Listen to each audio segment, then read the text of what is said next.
Hello everyone, நான் உங்கள் பாலா பேசுகிறேன். உங்களுக்கு ஏதாவது மெடிசனுடைய டீட்டெயில்ஸ் வேணும்னு நினச்சிங்கன்னா கீழே கமெண்டில் அந்த மெடிசனுடைய நேமை டைப் பண்ணுங்கள். நான் அதுக்குண்டான வீடியோ போஸ்ட் பண்ணுறேன், நீங்கள் பாருங்கள். இந்த வீடியோவில் நம்ம என்ன தெரிஞ்சுக்க போகிறோன்னா, சாலிசைக்ளிக் ஆசிட் அண்ட் நியாசினாமைடு இந்த மருந்தினுடைய பயன்கள், பெனிஃபிட்ஸ் என்னென்ன, இந்த மருந்து நம்ம உடம்புல எப்படி வேலை செஞ்சு நம்மளை பாதுகாக்குது, இந்த மருந்தை எடுக்கிறதுனால நம்மளுக்கு என்ன மாதிரியான பக்க விளைவுகள், சைடு எஃபெக்ட்ஸ் ஏற்படக்கூடும், இந்த மருந்தை எப்போ எடுத்துக்கணும், எந்த அளவுக்கு எடுத்துக்கணும், யாரெல்லாம் எடுத்துக்கலாம், முக்கியமாக யாரெல்லாம் எடுத்துக்க கூடாது அல்லது எடுத்துக்கும் போது கவனமாக இருக்கணும் என்பதை பற்றி தான் இந்த வீடியோ நம்ம முழுமையாக தெரிஞ்சுக்க போகிறோம். வாங்க வீடியோக்குள்ளே போகலாம். அதுக்கு முன்னாடி இது வரைக்கும் நம்ம சேனலை நீங்கள் சப்ஸ்கிரைப் பண்ணலன்னா இப்போ சப்ஸ்கிரைப் பண்ணிடுங்க. அப்படியே பக்கத்தில் இருக்க பெல் ஐக்கானையும் கிளிக் பண்ணிடுங்க. அப்போ தான் என்னுடைய அடுத்தடுத்த வீடியோக்கள் உங்களுக்கு நோட்டிஃபிகேஷனாக வந்து சேரும்.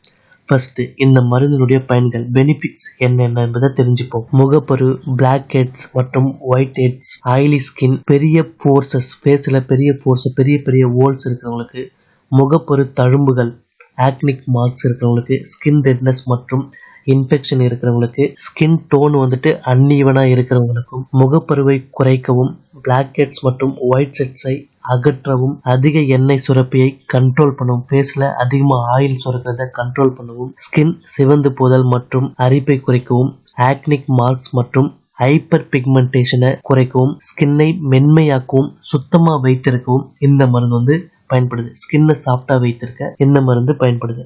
அடுத்து, இந்த மருந்து நம்ம உடம்புல எப்படி வேலை செய்யுது என்பதை தெரிஞ்சுப்போம்.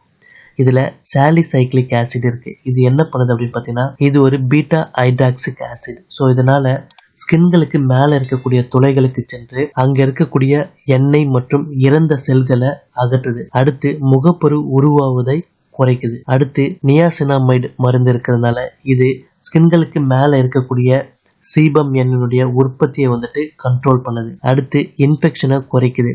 ஸ்கின்களுக்கு பாதுகாப்பான ஒரு அடுக்கை வலுப்படுத்துது. கரும்புள்ளிகளை மெதுவாக குறைக்க இந்த மருந்து பயன்படுது. அடுத்து, இந்த மருந்தை எப்படி பயன்படுத்தணும், எந்த அளவுக்கு எடுத்தணும் என்பதை தெரிஞ்சுப்போம். இந்த மருந்தை நீங்க பயன்படுத்தும் போது உங்க முகத்தை சுத்தமா வாஷ் பண்ணிட்டு உலர்ந்த பிறகு இந்த மருந்தை ஒரு மெல்லிய அடுக்கா தடவி விடணும். ஆரம்ப காலத்துல ஒரு நாளைக்கு 2 முறை பயன்படுத்தணும். ஸ்கின் உங்களுக்கு நல்லா இருக்கு அப்படின்னா டெய்லியுமே கூட நீங்க இதை பயன்படுத்தலாம். இந்த மருந்தை நீங்க டே டைம்ல பயன்படுத்துறீங்க அப்படின்னா சன்ஸ்கிரீம் கட்டாயம் பயன்படுத்தணும். இந்த மருந்தை எடுக்கிறதுனால உங்களுக்கு என்ன மாதிரியான பக்க விளைவுகள் எல்லாம் ஏற்படும் அப்படின்னு பாத்தீங்கன்னா, லேசான ஸ்கின் எரிச்சல், ஸ்கின் செவந்து போதல், ஸ்கின் ட்ரைனஸ் ஆகுதல், ஸ்கின் உலர்ந்து போதல், ஸ்கின் உரிதல், தோல் உறிஞ்சி வருது, ஸ்கின் அரிப்பு, இவையெல்லாம் இந்த மருந்தினுடைய பொதுவான பக்க விளைவுகள். இந்த மருந்து நீங்க அதிகமா யூஸ் பண்ணா, ரொம்ப நாள் யூஸ் பண்ணா என்ன மாதிரியான பக்க விளைவுகள் வரும் அப்படின்னு பார்த்தீங்கன்னா, அதிகமாக ஸ்கின் எரிச்சல், ஸ்கின் சென்சிட்டிவ் அதிகமாகிறது, தோலினுடைய உணர்ச்சி அதிகமாகிறது, தோல் சேதம்,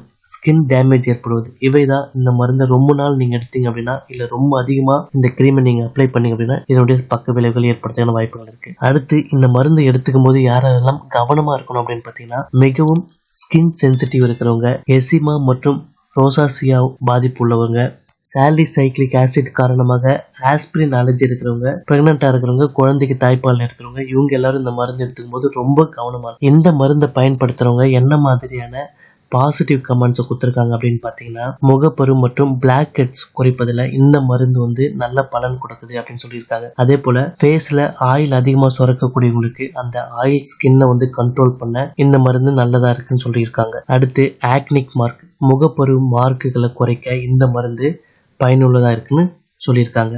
இதனுடைய நெகட்டிவ் கமெண்ட்ஸ் என்ன அப்படின்னு பார்த்தீங்கன்னா, ஆரம்ப காலத்திலே நீங்க இந்த மருந்தை பயன்படுத்துகிற ஸ்டார்டிங் ஸ்டேஜ்லேயே ஸ்கின் ட்ரைனஸ் ஏற்படுறதுக்கான வாய்ப்புகள் இருக்கு. இந்த மருந்தை நீங்க அதிகமா அப்ளை பண்ணீங்கன்னா, ஹை கான்சன்ட்ரேஷன் பயன்படுத்தினால் எரிச்சல் ஏற்படுறதுக்கான வாய்ப்புகள் இருக்கு. இந்த மருந்து உடனே ரிசல்ட் கொடுக்காது. 4 to 8 வாரங்கள் வரை இந்த மருந்தை பயன்படுத்தினாதான் உங்களுக்கு ரிசல்ட் கிடைக்கும். முக்கிய குறிப்பு என்னன்னு பார்த்தீங்கன்னா, கண்கள் மற்றும் உதடுகள்ல இந்த மருந்தை பயன்படுத்தக்கூடாது. ஒரே நேரத்துல பல சக்தி வாய்ந்த எக்ஸ்போலிகேட்டிங் ஆசிடை பயன்படுத்தக்கூடாது. அதிக அளவுல பயன்படுத்தினீங்கன்னா ஸ்கின் டேமேஜ் ஆகும். இந்த மருந்தை ஃபர்ஸ்ட் யூஸ் பண்ணும்போது ரொம்ப லைட்டா யூஸ் பண்ணுங்க.